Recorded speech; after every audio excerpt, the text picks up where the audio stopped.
হরে কৃষ্ণ। শ্রীমদ্ ভগবতের অষ্টম স্কন্ধের নবম অধ্যায় মোহিনী মূর্তিরূপে ভগবানের অবতার শ্রবণ করুন। যখন অমৃত উত্থিত হলো তখন অসুররা সেই অমৃত নিয়ে পলায়ন করল। সেই অসুরদের হাত থেকে অমৃতকে রক্ষা করার জন্যে ভগবান এক অপূর্ব সুন্দরী ললনার রূপ ধারণ করেছিলেন, যা মোহিনী মূর্তি নামে বিখ্যাত। সুখদেব গোস্বামী বললেন, তারপর অসুররা পরস্পরের প্রতি শত্রুভাবাপন্ন হয়েছিল। তারা পরস্পরের প্রতি সৌহার্দ্য পরিত্যাগ করে অমৃত ভাণ্ড ছিনিয়ে নিয়েছিল এবং নিক্ষেপ করেছিল। তখন তারা দেখল যে এক পরমা সুন্দরী যুবতী তাদের দিকে আসছে।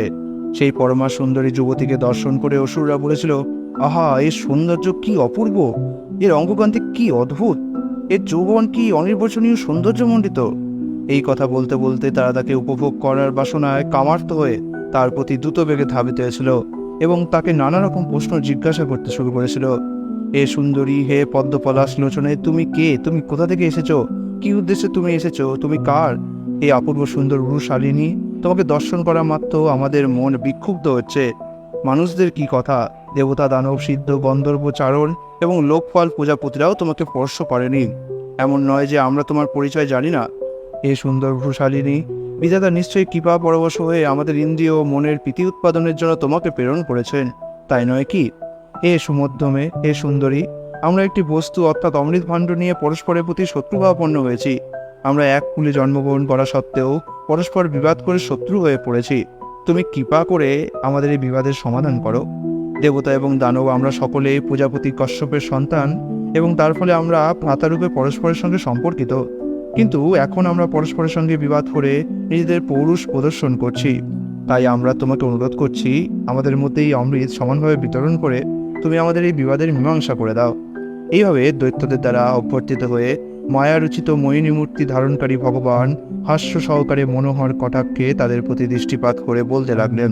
মোহিনী মূর্তিরূপী ভগবান অসুরদের বললেন, হে কশ্যপতনয়গণ, আমি একটি বেশ্যা। আপনারা আমাকে এইভাবে বিশ্বাস করছেন কেন? বিজ্ঞ ব্যক্তি কখনো রমণীকে বিশ্বাস করেন না। হে অসুরগণ, বানর, সিগাল এবং কুকুরদের যৌন সম্পর্কে যেমন কোনো স্থিরতা নেই এবং তারা প্রতিদিন নতুন নতুন সঙ্গিনীর অন্বেষণ করে, স্বেচ্ছাচারিণী স্ত্রীলোকেরাও তেমন। এই প্রকার স্ত্রীর সঙ্গে বন্ধুত্ব কখনো স্থায়ী হয় না, সেটি পণ্ডিতদের মত। শ্রী সুখদেব গোস্বামী বললেন, মোহিনী মূর্তির এই প্রকার পরিহাস বাক্য শ্রবণ করে সমস্ত অসুরেরা আশ্বস্ত হয়েছিল এবং গম্ভীরভাবে হেসে তারা সেই অমৃত ভাণ্ড তার হাতে সমর্পণ করেছিল। তারপর ভগবান সেই অমৃত ভাণ্ড গ্রহণ করে ঈষৎ হেসে মধুর বচনে বললেন, হে অসুরগণ, আমি অমৃতের বিভাগের ব্যাপারে ভালো মন্দ যা করি না কেন, যদি তোমরা তা অঙ্গীকার করো তাহলে আমি এই অমৃত তোমাদের মধ্যে ভাগ করে দিতে পারি। অসুর নায়করা বিচক্ষণ ছিল না, তাই মোহিনী মূর্তির সেই মধুর বাক্য শ্রবণ করে, হ্যাঁ, তুমি যা বলছো তাই ঠিক, এই বলে তারা তার বাক্যে তৎক্ষণাৎ সম্মত হয়েছিল। দেবতা এবং অসুরেরা উপবাস করে স্নান করেছিল এবং তারপর ঘৃত দ্বারা অগ্নিতে আহুতি নিবেদন করে গাভী, ব্রাহ্মণ এবং অন্যান্য বর্ণের সদস্যদের অর্থাৎ ক্ষত্রিয়, বৈশ্য এবং শূদ্রদের যথাযোগ্য উপহার প্রদান করেছিলেন। তারপর ব্রাহ্মণদের নির্দেশ অনুসারে দেবতা এবং অসুরেরা শুভ কর্ম অনুষ্ঠান করেছিলেন। তারপর তাদের নিজেদের রুচি অনুসারে তারা নতুন বস্ত্র পরিধান পূর্বক অলঙ্কারে দ্বারা বিভূষিত হয়ে পূর্বাভিমুখে কুশাসনে উপবিষ্ট হয়েছিলেন। এ রাজান, ফুলের মালা, দ্বীপ আদির দ্বারা সুশোভিত এবং ধূপের সৌরভে আমোদিত সভা গিয়ে দেবতা এবং দানবেরা পূর্বমুখী হয়ে উপবেশন করেছিলেন। তখন অত্যন্ত সুন্দর বসনে আবৃত গুরুনিতম্বের ভারে মন্থর গতি, মদবিহল নয়না, কুম্ভ সদৃশ স্তন এবং হাতির সুরের মতো সুরল উরু সমন্বিতা মোহিনী অমৃত কলস হস্তে সেই স্থানে উপস্থিত হয়েছিলেন। তার অত্যন্ত সুন্দর নাক, কপল এবং স্বর্ণকুণ্ডলে শোভিত কর্ণ আর মুখমণ্ডলকে এক অপূর্ব সৌন্দর্যে উদ্ভাসিত করেছিল। তার চলার সময় তার স্তন থেকে শাড়ির প্রান্তভাগ ঈষৎ খসে পড়েছিল। দেবতা এবং দানবেরা তাকে দর্শন করে তার ঈষৎ হাস্যযুক্ত দৃষ্টিপাতে সম্পূর্ণরূপে মুগ্ধ হয়েছিলেন। অসুরেরা স্বভাবতই সর্বের মতো ক্রূর। তাদের অমৃত দান করা স্বর্গকে দুগ্ধ দান করার মতোই অন্যায্য বলে বিবেচনা করে অচ্যুত ভগবান অসুরদের অমৃতের ভাগ প্রদান করলেন না। মোহিনী মূর্তিরূপী জগৎপতি ভগবান দেবতা এবং দানবদের স্থিতি অনুসারে তাদের ভিন্ন ভিন্ন পংক্তিতে উপবেশন করিয়েছিলেন। ভগবান অমৃত কলস হাতে নিয়ে প্রথম অসুরদের কাছে গিয়েছিলেন এবং মধুর বাক্যের দ্বারা তাদের প্রসন্নতা বিধান করে অমৃত থেকে বঞ্চনা করেছিলেন। তারপর তিনি দূরে উপবিষ্ট দেবতাদের অমৃত পান করিয়ে জরা, বার্ধক্য এবং মৃত্যু থেকে মুক্ত করেছিলেন। হে রাজন, অসুরেরা প্রতিজ্ঞা করেছিল যে সেই রমণী ন্যায় অন্যায় যাই করুক না কেন তাই তারা অনুমোদন করবে। সেই প্রতিজ্ঞা রক্ষা করার জন্য, তাদের সাম্যভাব প্রদর্শন করার জন্য এবং একজন স্ত্রীলোকের সঙ্গে বিবাদ করা গৌরিত বলে তারা নীরব ছিল। অসুরেরা মোহিনী মূর্তির প্রতি পুনরাসক্ত হয়েছিল এবং তার প্রতি তাদের এক প্রকার বিশ্বাস উৎপন্ন হয়েছিল। তাই তাদের ভয় ছিল যাতে সেই সম্পর্ক নষ্ট না হয়ে যায়। সেই জন্য তারা তার বাক্যে শ্রদ্ধা এবং সম্মান প্রদর্শন করে তাকে কিছুই বলেনি। চন্দ্র ও সূর্যকে গ্রাস করে যে রাহু, সে দেবতাদের বেশ ধারণ করে নিজের পরিচয় গোপন রেখে দেবতাদের পংক্তিতে প্রবেশ করেছিল এবং সকলের অলক্ষ্যে, এমনকি ভগবানেরও অলক্ষ্যে অমৃত পান করেছিল।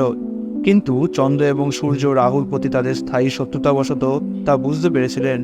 তার ফলে রাহুর এই প্রতারণা ধরা পড়ে গিয়েছিল।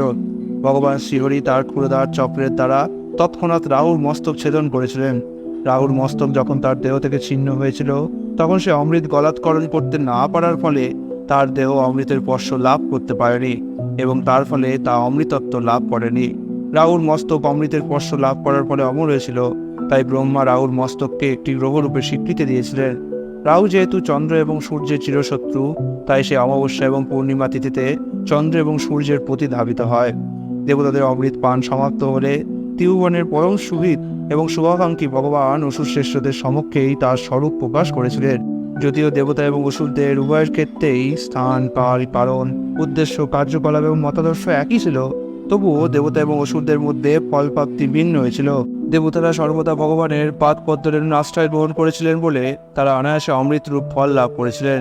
কিন্তু অসুরেরা ভগবানের শ্রী পাদপদ্মের আশ্রয় গ্রহণ না করায় তাদের ইষ্পিত ফল লাভ করতে পারেননি। মানব সমাজে বাক্য, মন এবং কর্মের দ্বারা ধন এবং প্রাণ রক্ষা করার জন্য নানা রকম কার্যকলাপ অনুষ্ঠিত হয়, কিন্তু সেই সবই অনুষ্ঠিত হয় নিজের অথবা দেহ সম্পর্কিত বিস্তৃত ইন্দ্রিয় সুখ ভোগের জন্য। এই সমস্ত কার্যকলাপ ভগবত ভক্তি থেকে ভিন্ন হওয়ার ফলে তা অচিরেই ব্যর্থ হয়।